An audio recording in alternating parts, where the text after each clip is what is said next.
So what we're talking about is applying this naked mind principles to eating. One of the things that drew me so much to this naked mind is how she's approaching drinking, changing our relationship with alcohol from the same kind of psychological principles that I have found work with so many things, including changing our eating habits. And so when people have already done this naked mind, they've already gotten like a level of freedom from alcohol. A lot of times it's a perfect time to start looking at, what about my eating? What do I want to do about my eating? So I'm going to address some of these points. All right, there's a picture of me and Annie Grace, and this naked mind principles applied to eating. Slender for Good is the name of my business. And it's all about, it needs to be for good in terms of being better for my health rather than compromising my health, which is an issue I have with keto diets and calorie cutting diets and low carb diets and all kinds of diets. It also needs to be good for good in terms of lasting weight loss. Like, let's do this once. One and done, and never do this again. Let's just eat healthy for the rest of our lives, right? Doesn't it make sense? So here's some of the naked mind principles that apply to eating. There's so many, really. I have time to talk about 3 or 4 of these today. Why before how is the idea that you have to have your why, your reason for change kind of clear before you start digging into the how. Otherwise, you're going to shoot down, well, yeah, no, I don't want to do that. Well, I tried that before and it didn't work. You're going to have all these ways of not getting started, right? So have your reasons really big first. So mine, you might have heard my story just quickly. I was 60 pounds overweight, but also I was really slowing down. I was walking slower than my mom, couldn't even walk for fun and relaxation anymore because I had so much pain and inflammation in my back and especially in my feet at that point, right? You can just see the lack of vibrance and aliveness in me in 2014 before I really started making a change and making a real like step off of this path kind of change and step onto that path. That it requires having some reason to put that kind of effort into it, right? And for me, I didn't have anyone to guide me. I had to go search through the research for answers and then start implementing them in a trial and error kind of way. It was hard and I didn't know if I was going to get any progress with it. But I put my why together. I want to feel better. I want to sleep better. I want to see if the hot flashes can diminish. They went away. I want to see if any of this pain and inflammation can get less because it was getting worse and worse. I want to see if I can walk well again, right? And I want the excess weight to drop off. I want to get to a cuter size clothes. I want to feel better about myself, not feel like I'm hiding myself. So I had quite a long list of really emotionally compelling reasons why I wanted to make a change. Now, once that kind of package of I've got good reasons now was clear and I wrote it down and I could look at it every day, I could be serious about it instead of going, meh, I'm not going to look at that today, which I did for a long time. I got my why really clear. It became this thing that was motivating me. And then when I started finding answers to how, what actually works, what do you actually have to eat and how much of it to get these results, then I was less likely to argue with it. I was much more able to go, well, that's what the research says actually works. I'm going to try this because I have big reasons for making a change, right? We're having to overcome habits. And our primitive brain thinks we should just keep our status quo habits going. So at first, when we're doing new habits, our primitive brain is really fighting to hold on to those old habits. We didn't die. Every day we did this, we didn't die. We should keep doing it. So we need to get our why kind of strong and compelling before our how. Did anybody find that with your drinking, right? You have to have a reason to do this. Otherwise, I'm going to keep coming up with justifications to keep my old habits, right? The why becomes really important before the how, right?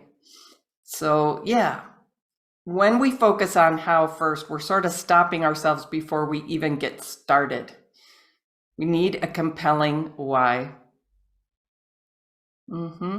Eating is so habitual, right? So our drinking became very habitual. Our eating is even more habitual in a lot of ways. We've been eating since we were little. We've been feeding ourselves. We've been figuring it all out. We feel pretty confident. We've got it figured out. We feel pretty confident our habits are good. They're pleasing. They keep us alive, etc. They're convenient. We figured out what works for us. Except the results aren't what we want, but that just seems like some kind of unfair situation in the world, right? So figuring out, I really got more and more committed. I want to know what my body actually needs to be well, and I want to fall in love with that, instead of being in love with the things that are bad for me and feeling mad at my body that it's showing signs that I'm eating things that are bad for me. I just got more committed to, I really want to love my body in a way that I haven't been, right? I want to feel a lot more healthy, a lot more youthful, a lot more vital, right? I know I'm not going to necessarily feel like I'm 16 again, but I want to feel as vital and youthful as possible in these later years, in these last 30 or 40 years of my life. I don't want to be this getting hunched over. A lot of times I talk to people who have just been to a school reunion, right? And they're like, oh, it's really disturbing to see how old people look at this age. And I think now it just really isn't necessary. If we ate much healthier, that's the number one thing we can do to really transform how healthy and youthful and vital we feel all the way to the end of our lives, as opposed to what's happening to most people, which is developing either high blood pressure, heart disease, prediabetes, and overweight, this package of things that go together. So I wanted that. I wanted to reduce or even reverse the declines I was seeing in my health. So I was walking slower than my mom for a long time. She noticed, oh, you're walking faster than me for the first time in a long, long time, right? I had all these symptoms. I had prediabetes. I was having trouble sleeping. So many things that I won't go into and bore you with the details of, that just reversed when I changed my eating, which is what the research told me would happen, but it still was kind of amazing to see it happening. And I also wanted to thoroughly enjoy what I eat and drink. So I was looking for answers to these questions when I looked at the evidence base. And it's just fortunate that I have that training and that background to know how to look at the research for that, to know how to look for evidence-based practices. Okay, here's another naked mind principle that absolutely, it's a principle that applies to habit changes. So when we can attach positive emotion to the new habits, they're much more easy to get going, right? So when you go on a diet and you're like, oh, I got to give up the things I love, but it's just going to be temporary, and then I'll lose the weight, and then I'll go back to them later. But for a while, I just need to feel deprived and miserable and hungry, right? So some of that is using the wrong approach. Like if you're feeling very hungry while you're losing weight, you're using the wrong approach. It's not going to be sustainable. And I talk about that in my masterclass. But once you're eating the right things, like I have researched this is true. It's super clear. I know that I'm eating an abundance of really healthy things. Then you really want to attach positive emotion to the new habits. But when I ask people that are doing the way of eating that I teach, and it's like stepping off one path and stepping onto a different path. At first, it really takes some attention. I really got to learn, because I thought this was healthy for me, but I realize it's not, right? There's a lot of things that are constantly promoted to us as healthy that are not helping us. They're not helping our body be well. They're not helping our weight, etc. This healthy term is just out there applied to everything that's unhealthy, right? I think the last statistic I saw was that 57%, more than half of what Americans are eating, and our diet is all over the world now, more than half is highly processed stuff. So I call those chipniffles.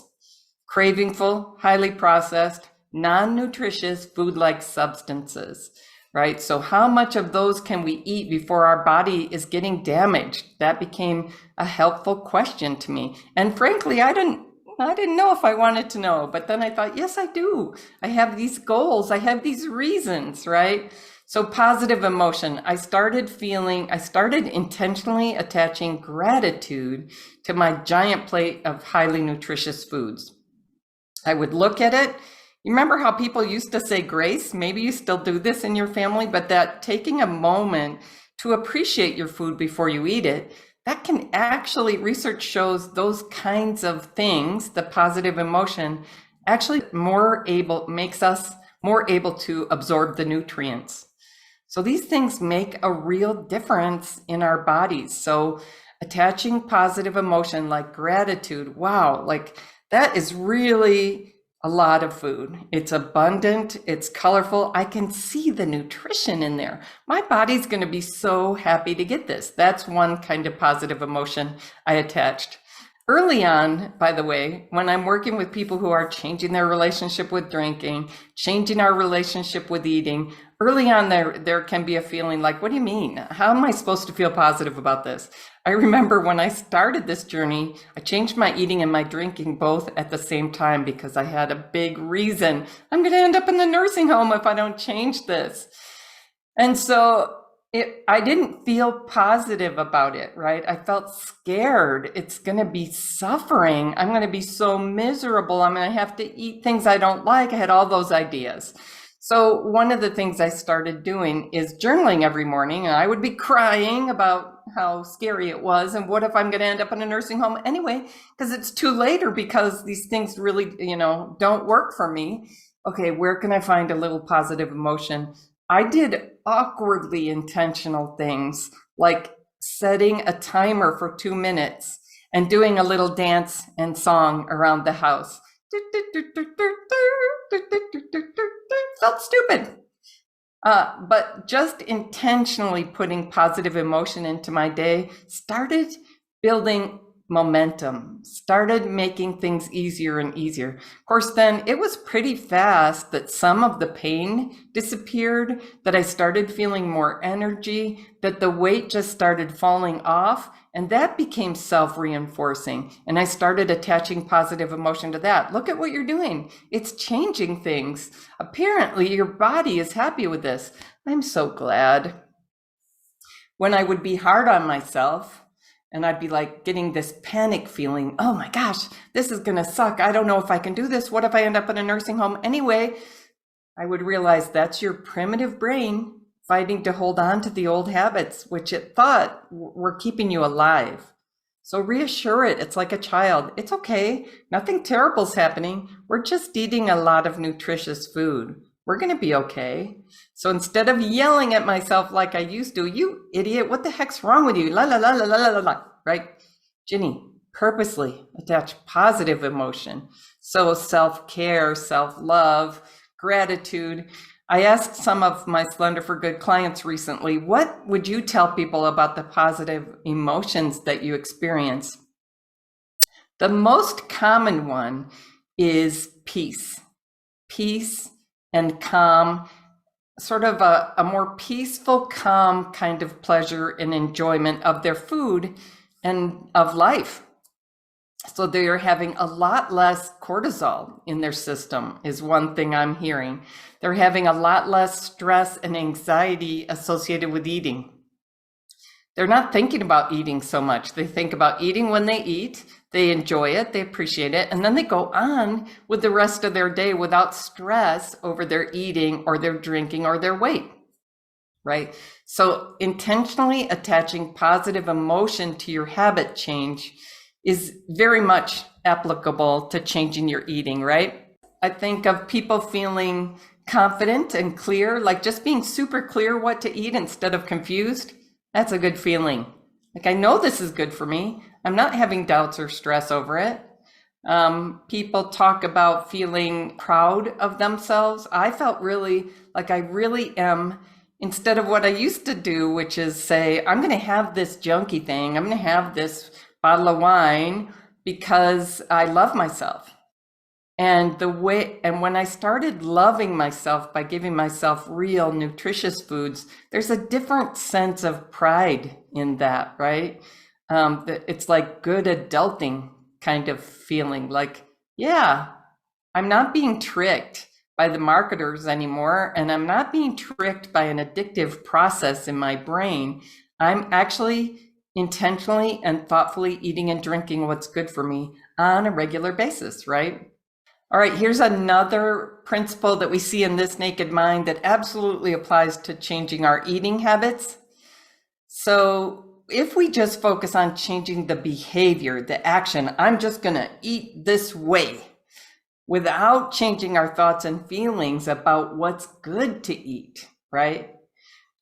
It becomes very difficult. So people talk about dry drunk, right? So the people who have quit drinking, they might have quit a year ago, 20 years ago, but they still feel a little jealous about other people drinking, or very jealous, or they're really like, I can't, even the thought, I can't eat that, I can't drink that, is the kind of thought that makes us want to fight back. Yes, I can. I can eat or drink whatever I want. Nobody can stop me. I'm a grown-up. So the things we say to ourselves, the thoughts that go through our head, they cause feelings, and that leads to our behavior. So we don't want to just change our behavior. We want to change some of our thoughts and beliefs, right? So when we question our thoughts, is that true? We question our beliefs. But the best stuff is the non-nutritious stuff. Is that true? Even the phrase, oh, this is so good. You've got to try this. It's so good. Good sounds like a whole value judgment. This is good. But what I found is I was really only saying it about things that were not good for my body or my brain. I was only saying it about things that tasted very pleasing, very often extra super pleasing, which often meant it's very much not good for my body and it's not good for my brain. So even catching myself saying things like, this is so good. Wait, what did I just say? I'm just going to get curious and notice, write it down, get it out of my head, right? Whether it's drinking or eating, they're not that different, right? We're ingesting things that are either good for our body or bad for our body. That leads to another thought that can really cause us trouble, which is, I think a little of this won't matter. We say that all the time, right? It must suggest this is something harmful, but I'm going to try to just have a little. And I think we're arguing it's pretty benign. I think that's inherent in that. So just even noticing, what am I saying? What does it mean? Is it even true? Is it a thought that's helping me live the life I want to live? Or is it a thought that is maintaining the status quo? If I don't like the status quo, the way I'm eating, the way I'm drinking, my weight, my prediabetes, all these things, if I don't like the status quo, I'm going to slow down and pay attention to the thoughts and feelings that keep me going with the status quo. A little of this won't hurt. I think I'll follow the 80-20 rule, right? 80% good stuff and 20% treats. Even the thought, that's a treat, I'm going to stop and question that. And this is all a little tedious, right? I didn't want to stop and question those things. But if I didn't, I was going with the status quo. And my life was going towards entropy, right? Just decline and disease and illness. Too many of us are ending up too sick for too long. We're ending up our last 10 years sick. You might be seeing this with your parents or with some of your friends. So these ideas, these beliefs that these non-nutritious things are treats, they're benign. They're not really going to hurt anything as long as we moderate them. We should moderate everything. There's a bunch of thoughts and beliefs in there that are keeping us with status quo behaviors, that are keeping us with status quo results. Drinking, Eating, same thing, right? Does that make sense? But it's a vacation, and we're at the cottage. We always drink at the cottage. Everybody has a great time. It's about family. It's about love. It's about eating and drinking. And the idea is we won't have the love if we don't eat and drink the same way. Like, we're going to lose way too much. But that idea is a lie. So I really wanted to start catching the lies in my own head, the lies in my culture. You know, there's a very giant profit-driven world out there trying to convince us that the most profitable, most processed, most promoted stuff is good for us. It's not that bad. We should moderate it. And I just don't want to believe it anymore. I don't think it's true. And I don't think the belief that that stuff is fine and benign is helping me. This is just true for all kinds of habit change, right? When we manage our thoughts, we question our thoughts and beliefs, that can help change our feelings, and that changes our behavior in this sustainable way.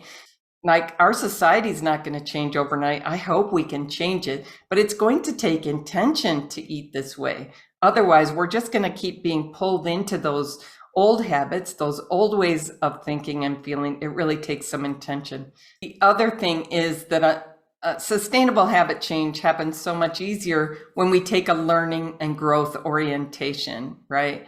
So I'm willing to, extend myself, to exert a certain amount of effort to change my habits. I'm not going to insist that it's going to happen overnight. It's going to take some persistence and trial and error and learning, right? So we learn, though, part of what that means is sometimes I'm going to feel like, well, that didn't go well. I thought I had prepared for this situation. That didn't go well at all. What we tend to do, see if this connects for you, is say, oh, forget about it. Now that I had a piece of pizza, I'm just going to have cake and ice cream and beer, and I'm going to do everything for a while, right? It's a kind of crazy when you look at the rationale of it, but I have to tell you, there's a part of our brain that cannot help doing that. So we're going to have ups and downs in any kind of habit change. We're just not going to figure it all out overnight. There's going to be ups and downs. How we handle the downs is going to predict whether we get success with our habit change or we just go back into our old habits like that, right? So handling the downs is really important. And here's one piece of it, is you can't beat yourself up. If you beat yourself up like, oh, I can't believe I did that. I'm such an idiot. Oh my gosh. I mean, we wouldn't treat anyone we love that way when they make a mistake. We don't want to treat ourselves that way. It is not going to help us succeed. We kind of think it is, like punishing ourselves into change. But that really isn't a way to get lasting, sustainable change. We have to take this learning attitude. Well, what did I learn from that? I thought I was ready for that night out with my friends, but then I ended up drinking. So what can I learn from this? Not to beat myself up. What would I do differently next time? We don't want to go in with this naive idea that we can just change our habits on a dime. I think of it like this now. It's like our eating habits are going along like a steamship in a certain direction, right? And it's got momentum. It's not going to turn on a dime. The idea that I'll just change my eating today, but I'll change it back tomorrow is a little like I'm going to go this way, and then I'm going to suddenly go that way, and then I'm going to suddenly go this way. It doesn't work that way because our gut microbiome doesn't work that way. Our hormone systems don't work that way. Our brain pathways don't work that way.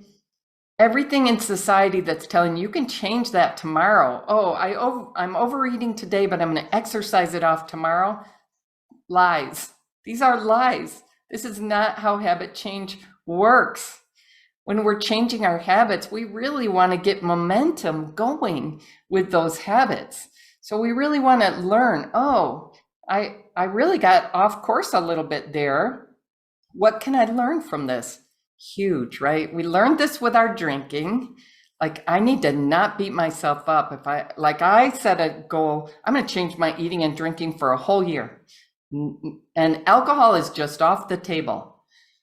And I knew human psychology well enough to know, and if I step off, if I have a slip, no matter what, the next day I'm right back on, because I know the ups and downs. How we handle the ups and downs is a big predictor of where we end up. So just deciding, oh, well, I'll just, I got that wedding coming up. I got that cruise coming up. My birthday's coming up. Christmas is coming up. I'll just start again in January. That is a great way to end up worse and worse and worse. So we really want to instead say, how can I get right back on the horse today? How can I learn from that experience and apply it going forward?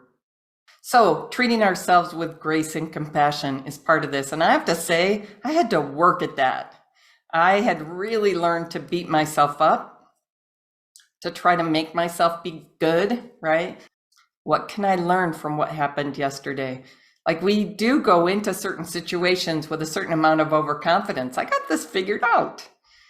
Same thing with our eating as with our drinking. Why before how? Make sense? I need my reasons. It's gonna be a project to change our eating. I'm gonna tell you, you need the information about what is actually truly healthy to eat. That is not easy to find out there. That's something I teach my clients. I'm really sorry that it's so hard to find. It makes me really mad. By the way, having some kind of animating emotion behind these reasons, like if you've heard me tell the whole nursing home story, I get tearful about this. Like, I was scared. I turned that into anger. I'm mad at the people who have been telling me alcohol's no big deal as long as you're not an alcoholic. This food and that food is a treat. Just moderate it. You should do everything in moderation. I got mad about those messages. Those are serving these industries. They are harming me and us. Attaching positive emotion intentionally, even when you don't feel it, and it will start to build momentum. Changing our thoughts and our feelings. Like, this is a treat. Is it though? Is it really? Do I really want to think of it as a treat? This is so good. Is that true though? Just questioning, being curious, helping those ideas let go a little. Focusing on learning and growth, setting a clear intention. What are you going towards? What matters to you that you're going towards? And then having a firm decision. And decision means you cut off other options, like incision, right? So like, I made the decision, alcohol's off the table. It's a decision. So there is something really different that happens in our brain when we have this firm decision. It quits yelling at us like the kid in the candy store. That kind of firm decision we need to get to with our eating as well as our drinking. So basically, we want to get to a decision. I put nutritious foods in my body in abundance every day, every meal, no matter what, because it actually matters. But when you look at the predictors of serious disease that takes us down, that causes our death, the predictors are, smoking definitely contributes, exercise definitely contributes, right? They're down here. And then you look at eating and diet, and it's up here. It's 10 times bigger factor than those other ones, right? But you really need to know the difference between what are the top things on that list and what are other things that are nice if you have time and money for them. The principles for habit change have not changed over the years. This has been my expertise. Part of my expertise for, 25 or 30 years is helping people change habits to change their lives, to live better lives. So it could be OCD kinds of habits, right? It could be anxiety and fear kinds of habits. Could be the habit of depression, the habits that keep depression going, like saying unhappy things to yourself all the time, right? But if you're in a habit of catastrophizing and generalizing and making yourself miserable, you need to learn to break the habit, right? So same thing with our drinking. We are changing our habits. And same thing with our eating. And eating may be the most complex, most ingrained set of habits that we have. So when it feels really hard, I would suggest this. You don't have the right eating plan. So the first thing is you need an eating plan that actually is thoroughly nourishing and will change everything, and that makes you feel really satisfied that you need to fall in love with that way of eating and just do it every day. This is just what I do. You need positive emotion with it, etc.